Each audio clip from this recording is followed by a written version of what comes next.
Hello student. So मागच्या लेक्चरमध्ये आपण बघितलं की आपण पिरियॉडिक ट्रेंड किंवा पिरियॉडिक प्रॉपर्टीज पाहतो. लक्षात घ्या. मग मागच्या लेक्चरमध्ये आपण ॲटॉमिक रेडियस पाहिलेली आहे, तसेच साईज ऑफ कॅटियन किंवा ॲनियन पाहिले, राईट. सो आता या लेक्चरमध्ये आपण आयनायझेशन एनर्जी बघणार आहोत. मग त्याच्या आधी तुम्हाला हे माहीत असणं गरजेचं आहे की what is mean by ionisation energy. So तो जो शब्द आहे आयनायझेशन, त्याच्यामध्येच सांगितलेला आहे की what is mean by ionisation. Ionisation is the process to make what ion.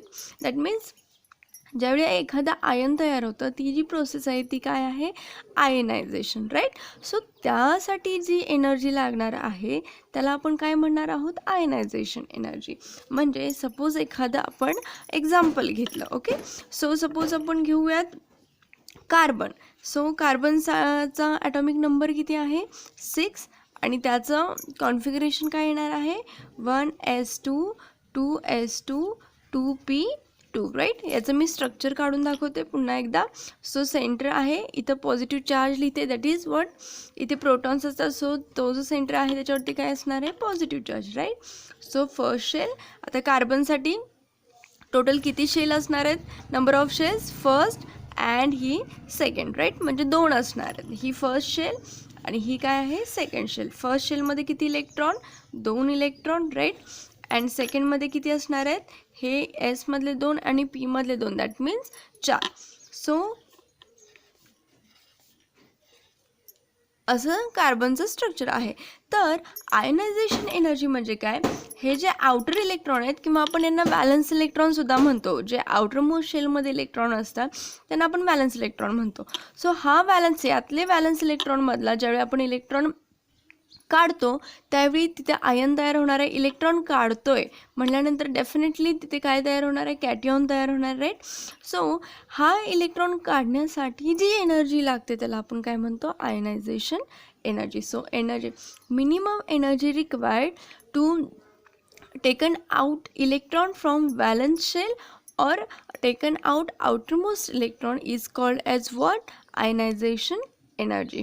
Okay. आता या केसमध्ये पहा, इथे आपल्याला डिफरंट टाईपची एनर्जी मिळू शकते. म्हणजे इथं आयोनायझेशन एनर्जी फर्स्ट असू शकते किंवा आयोनायझेशन एनर्जी सेकंड असू शकते, आयोनायझेशन एनर्जी थर्ड असू शकते. आता हे काय आहे, ज्यावेळी तुम्ही फर्स्ट इलेक्ट्रॉन काढाल त्यावेळी जी एनर्जी लागणार आहे ती काय असणार आहे, आयनायझेशन एनर्जी फर्स्ट. त्यानंतर जर तुम्ही सेकंड इलेक्ट्रॉन काढला तर ती एनर्जी असणार आहे, ती काय असणार आहे, ionization energy second. Okay. So आता या केसमध्ये बघा, मला तुम्ही सांगू शकता का की यामध्ये फर्स्ट आयोनायझेशन एनर्जी जास्त असेल की सेकंड आयोनायझेशन एनर्जी जास्त असेल की थर्ड? Obviously third. का, या केसमध्ये आयनायझेशन एनर्जी थर्ड ही जास्त असणार आहे. त्याच्यापेक्षा कमी I2 असेल, IE2 असेल आणि त्याच्यापेक्षा कमी काय असणार आहे, IE1. का? आता इथे कार्बनचंच आपण एक्झाम्पल घेतलं आहे. सपोज मी कार्बनमधून हा इलेक्ट्रॉन काढला तर आता काय होणार आहे, फर्स्ट आयनायझेशन एनर्जीच्या वेळेस बघा काय सिच्युएशन असेल ती. इथे प्रोटॉन्स किती राहतील, डेफिनेटली 6 असतील प्रोटॉन्स, राईट. अँड इलेक्ट्रॉन्स किती राहतील, मग टोटली 6 इलेक्ट्रॉन होते, त्यातला 1 इलेक्ट्रॉन आपण काढून घेतला. आयनायझेशन एनर्जी फर्स्ट म्हणजे काय होते, आपण 1 इलेक्ट्रॉन काढून घेतला आहे ना. सो इलेक्ट्रॉन किती राहतील, 5. ओके. नाव आयनायझेशन एनर्जी सेकंड त्यावेळी काय असणार आहे, प्रोटॉन किती राहतील, 6. पण इलेक्ट्रॉन किती होणार आहे, डेफिनेटली 4. आणि तुम्हाला माहीत आहे पॉझिटिव्ह चार्ज इथे काय होणार आहे, वाढणार आहे. इथे +1 असेल तर इथे काय होणार, +2. आणि मी आपण साईज ऑफ कॅटियन घेतलेला आहे. ज्यावेळी कॅटियनवरती चार्ज जास्त वाढतो त्यावेळी तो अजून श्रिंक होत असतो, म्हणजे अजून त्याची साईज काय होणार आहे, कमी होणार आहे.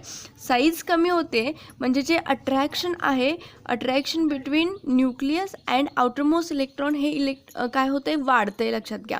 अट्रॅक्शन वाढल्यामुळे हे इलेक्ट्रॉन्स टाईटली बॉन्ड होतात आणि टाईटली बाइंडेड असल्या कारणाने जर त्यातला इलेक्ट्रॉन आपल्याला काढायचं असेल तर डेफिनेटली आपल्याला एनर्जी जास्त द्यावी लागणार आहे. सो या केसमध्ये जसा चार्ज वाढणार आहे तशी साईज पण कमी होणार आहे. अँड साईज कमी होणार आहे तसे एनर्जी पण काय करावी लागणार आहे, जास्त द्यावी लागणार आहे. समजलं. आता आपण याचा ट्रेंड बघूयात कशा.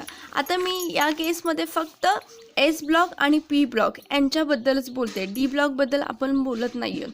सो एस आणि पीमध्ये ट्रेंड कसा असतो, आपण लेफ्ट टू राईट बघतो आहे अँड टॉप टू बॉटम बघतो आहे. So from left to right.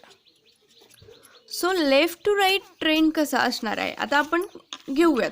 So normal बघा, lithium, beryllium, boron, carbon, nitrogen. Normally तुम्हाला माहिती आहे from left to right size काय होते, ॲटमची डिक्रीज होते, राईट. आपण मागच्या वेळेस पाहिलेलं आहे, जी साईज आहे ती लेफ्ट टू राईट काय होते, डिक्रीज होते. आणि साईज ज्यावेळी मी आत्ताच मगाशी म्हटलं, जशी जशी साईज कमी होणार आहे तशी तशी तिथं positive charge, that means nucleus आणि बाहेरचे इलेक्ट्रॉन यांमध्ये जे अट्रॅक्शन असणार आहे, अट्रॅक्टिव्ह फोर्स असणार आहे तो जास्त असणार आहे. आणि तो अट्रॅक्शन फोर्स जास्त असल्या कारणाने डेफिनेटली त्यातला जर इलेक्ट्रॉन आपल्याला काढून घ्यायचं असेल तर तिथे एनर्जी आपल्याला जास्त द्यावी लागणार आहे. सो ज्यावेळी तुम्ही लेफ्ट टू राईट जाल त्यावेळी आयोनायझेशन एनर्जी जी आहे ती काय होणार आहे, तर वाढणार आहे. लक्षात घ्या. So what increases from left to right, ionisation energy get increases. Why? Because of size get decreases, so ionisation energy get increases. So it is inversely proportional. Size and ionisation energy यामध्ये जे relation आहे ते कसं आहे, inversely proportional आहे. लक्षात घ्या. Size किंवा इथं ॲटॉमिक रेडियससुद्धा म्हणू शकता. ओके. सो हा ट्रेंड आहे, परंतु इथे काही एक्सेप्शनल केसेस आहे. आता ते एक्सेप्शनल केसेस कशा आहेत ते मी तुम्हाला सांगते. ओके. सो जर तुम्ही लिथियम घेतला, बेरिलियम घेतला किंवा बोरॉन घेतला, आता या केसमध्ये बघा, किंवा कार्बन घेतला, आता आपल्या म्हणण्यानुसार इथे काय व्हायला पाहिजे होतं, इकडे साईज काय होते, डिक्रीज होते. सो जे आयनायझेशन एनर्जी जर आपण घ्यायची म्हटलं तर इथे ट्रेंड कसा असणार आहे, डेफिनेटली कार्बनसाठी एनर्जी जास्त लागेल, बोरॉनसाठी त्याच्यापेक्षा कमी, बेरिलियमसाठी त्याच्यापेक्षा कमी आणि लिथियमसाठी त्याच्यापेक्षा कमी, बरोबर. परंतु हा ट्रेंड इथे असा नसतो. तर इथे कसा असतो, लिथियम त्यानंतर बेरिलियम, इथे बेरिलियमला एनर्जी जास्त लागते बोरॉनपेक्षा अँड कार्बन, असा ट्रेंड मिळतो. का? जर आपण यांचं इलेक्ट्रॉनिक कॉन्फिगरेशन पाहिलं तर तिथे तुम्हाला त्याचं रिझन मिळेल. ओके. सो बेरिलियमचं जे इलेक्ट्रॉनिक कॉन्फिगरेशन आहे ते काय येते, इथे बेरिलियमचा जो ॲटॉमिक नंबर आहे तो 3 आहे. सो याचं इलेक्ट्रॉनिक कॉन्फिगरेशन काय असणार आहे, 1s2 2s1. ओके, बरोबर, ठीक आहे. अँड जो बोरॉन आहे त्याचं जर इलेक्ट्रॉनिक कॉन्फिगरेशन बघितलं तर काय असणार आहे, इथे बेरिलियमचं ॲटॉमिक नंबर आहे 4. सो याचं कॉन्फिगरेशन येणार आहे 1s2 2s2 अँड बोरॉनचा आहे 5. सो याचं कॉन्फिगरेशन असं येणार आहे, राईट. आता या केसमध्ये बघा, आपण याच्या आधी पण हे डिस्कस केलेलं आहे कदाचित, तरी पण मी पुन्हा सांगते. सो इथं जर बघितलं ही आउटर मोस्ट शेल आहे सेकंड नंबरची, या केसमध्ये पण काय आहे, सेकंड नंबरचीच आउटर मोस्ट शेल आहे, राईट. तर हे मी ब्लॉकमध्ये दाखवते. एस नेहमी आपण एक ब्लॉकमध्ये दाखवतो आणि पी असेल तर त्याचे जे सब ऑर्बिटल्स आहेत ते 3 आहेत. लक्षात घ्या, पीचे, एसचं फक्त त्याचे सब ऑर्बिटल नसतो एसचे.